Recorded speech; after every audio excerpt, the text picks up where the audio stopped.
शुभम जी नमस्कार। 2025 महाकुंभ में आपसे मुलाकात हुई। हमने देखा कि आप सिगरेट का सेवन करते हैं और मुझे ये भी सुनाई दिया कि आप मतलब खांसी भी आपको आ रही थी। क्योंकि हम जिस जगह रुके थे वहाँ आपका मैनेजमेंट है, तो मैंने सोच लिया था माँ गंगा से प्रार्थना करेंगे कि आपका ये व्यसन जो आपको भी पीड़ित कर रहा है भविष्य में और पीड़ा दे सकता है और परिवार के लिए भी मुश्किल है। तो मैंने आपसे बात करी, आपने कहा धीरे धीरे छोड़ देंगे। मगर हमने आपसे सिगरेट ले ली और आपसे कहा अपनी संकल्प शक्ति को जगाइए। तो आपको आज 2 दिन पूरे हो रहे हैं, तो आप स्वयं बताइए कि आपको कैसा लग रहा है। सही बताऊं कि मैं काफ़ी समय से इस सिगरेट का आदी था, लेकिन कई बार मैंने सोचा भी इसे छोड़ देता हूं। कोरोना काल में भी ऐसा हुआ था कि 1.5-2 महीने जब सब कुछ बंद था तब मैंने सिगरेट नहीं पी, लेकिन उसके बावजूद फिर जब वो स्टार्ट हुआ तो एक एक करके वो फिर से दोबारा मेरी हैबिट बन गई।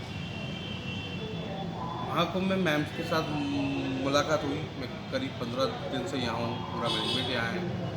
ठंड की वजह से और सिगरेट ज़्यादा होने की वजह से मुझे खांसी भी काफ़ी हो गई थी, लेकिन मैम ने फिर मुझे गाइड करा कि संकल्प शक्ति से सब कुछ हो सकता है। और सत्य ये है कि आज सही में 2 दिन हो गए। उस दिन से मैंने सिगरेट को छुआ तक नहीं, और बिना कोई दवाई लिए मुझे खुद अपने आप में फील हो रहा है कि मुझे खांसी तो क्या, मुझे अब जो सांस चलने की भी वो थी वो भी बंद हो गई है।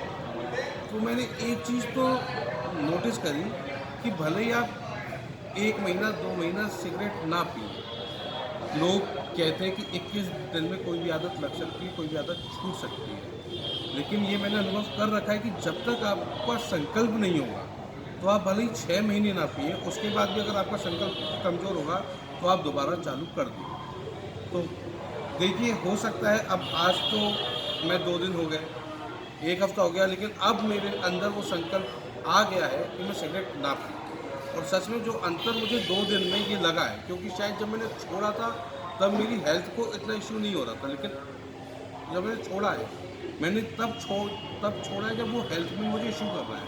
तो वो इंस्टेंट रिलीफ में भी मेरे को अंदर से एक एनर्जी दे रही है कि अगर हम बिल्कुल छोड़ दें तभी काम हो सकता है। जो हम कहते हैं धीरे धीरे छोड़ देंगे, वो छूटती नहीं है।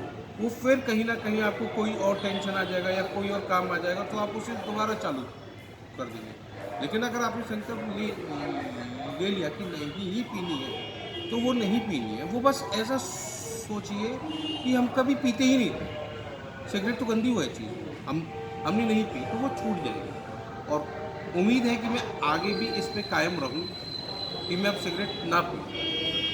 बस आपका थैंक यू मैम। संदेश। मेरा संदेश यही है कि सिगरेट छोड़ना, लोग कहते हैं मुश्किल है, वो मैं भी जानता हूँ। मैं 10 वर्षों से सिगरेट पीता हूँ, लेकिन अगर संकल्प शक्ति हो तो आप कुछ भी कर सकते हो। और ये सिर्फ सिगरेट के लिए नहीं है, ये किसी भी चीज़ के लिए है। और अब इस चीज़ से मैम मुझे एक और चीज़ आई कि अगर अब मैं वापस जाके संकल्प लूँ कि मुझे अपने हेल्थ पे भी ध्यान देना है, जो मेरा मोटापा बढ़ रहा है, तो मैं अब कर सकता हूँ और मैं उसको भी करूँगा। एंड थैंक यू मैम, आपने मुझे इतना सपोर्ट करा। और seriously it was just a thought. तो चलिए, आप दूसरों के प्रेरणा बनेंगे, इसी उद्देश्य से ये मैंने वीडियो बनाया है। बिल्कुल मैम। और आप न जाने कितने की ज़िंदगी को सुधार नहीं, सकेंगे। बिल्कुल तो मैं अब, पुनः मंगल कामनाएं। आपका परिवार भी निश्चित इस बात से परेशान रहता होगा। हाँ मतलब परिवार में उन्हें भी इतना कहीं पता नहीं है, लेकिन वो परेशान तो रहती है क्योंकि खर्चा भी उसी चीज़ में होता है। लिटरली मैं समझूँ अगर 18-20 रुपए की एक सिगरेट आती है, मैं दिन में 10 सिगरेट पीता हूँ तो 200 रुपये रोज होते हैं। That is also money management we could. पुनः आपको मंगल कामनाएं हमारी और गंगा के क्षेत्र से माँ त्रिवेणी से प्रार्थना कि आपकी ये संकल्प शक्ति, जैसे भागीरथ की संकल्प शक्ति थी कि वो गंगा को पृथ्वी पर ला कर रहेंगे, उसी तरह आपकी संकल्प शक्ति भी भागीरथ की जैसी होनी चाहिए। इन्हीं मंगल कामनाओं के साथ मैं अब प्रयागराज महाकुंभ से विदा लेती हूँ। आज मेरा भी आखिरी दिन है। बहुत बहुत धन्यवाद।